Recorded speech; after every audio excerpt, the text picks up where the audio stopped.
जय हिंद दोस्तों, स्वागत है आप सभी का यूपीएससी समाधान एंड रिसर्च के बालासर एनालिसिस चैनल। इस जिस ग्रैंड सेशन में हम लेकर के हैं कि भारत के विदेश मंत्री ने पाकिस्तान जाके वहां से चाइना की लतार लगाई है।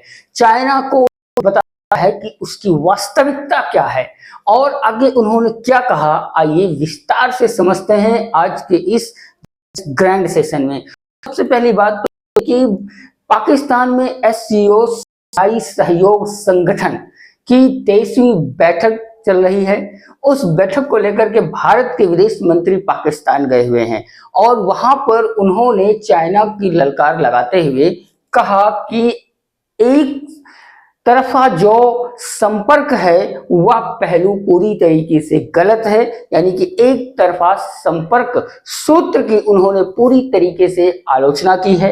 और उन्होंने यहां तक भी कहा कि सीमा पार जो आतंकवाद है, उग्रवाद है और अलगाववाद है, ये सभी व्यापारिक यात्रा लोगों के बीच में जो मैत्री संबंध है उनको नकारात्मक प्रभावित करते हैं, जो कि चाइना करवा रहा है पाकिस्तान के माध्यम से। इस पर उन्होंने नाम नहीं लेते हुए मगर इशारा करते हुए पूरी तरीके से चाइना और पाकिस्तान को जम करके धोया है पाकिस्तान की ही बैठक में। आगे बात यह है कि इसके आगे उन्होंने जो कहा वो ये कहा कि ये जो चल रहा है, अगर पाकिस्तान को लग रहा है कि संबंधों में कमी आई है, व्यापारिक संबंधों में कमी आई है, तो इसका मतलब है कि पाकिस्तान को आत्ममंथन करने की जरूरत है। उसे समझना चाहिए कि भारत के तरफ से ये ढिलाई क्यों की जा रही है। और उससे भी सबसे खास बात तो ये है कि 9 वर्षों में जयशंकर प्रसाद ऐसे पहले भारतीय विदेश मंत्री हुए हैं जो कि पाकिस्तान गए।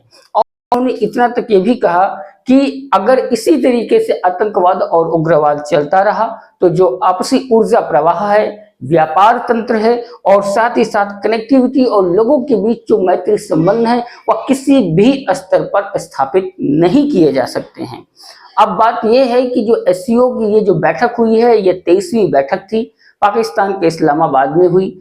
एस जयशंकर के वहां पर पहुंचने पर उनका बहुत ही भव्य और जोरदार तरीके से स्वागत किया गया।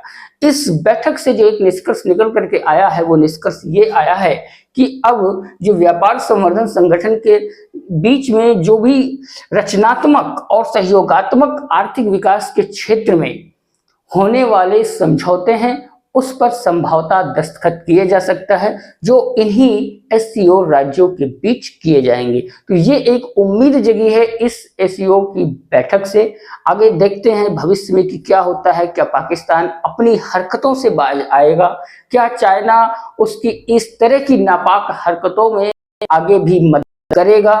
तो दोस्तों आपकी क्या राय है, अपने विचार हमें कमेंट के जरिए जरूर पहुंचाएं, विचारों का स्वागत है। तो दोस्तों सेशन को यहीं विराम देते हुए आपसे विदा लेते हैं, फिर मिलेंगे अगले नए सेशन में।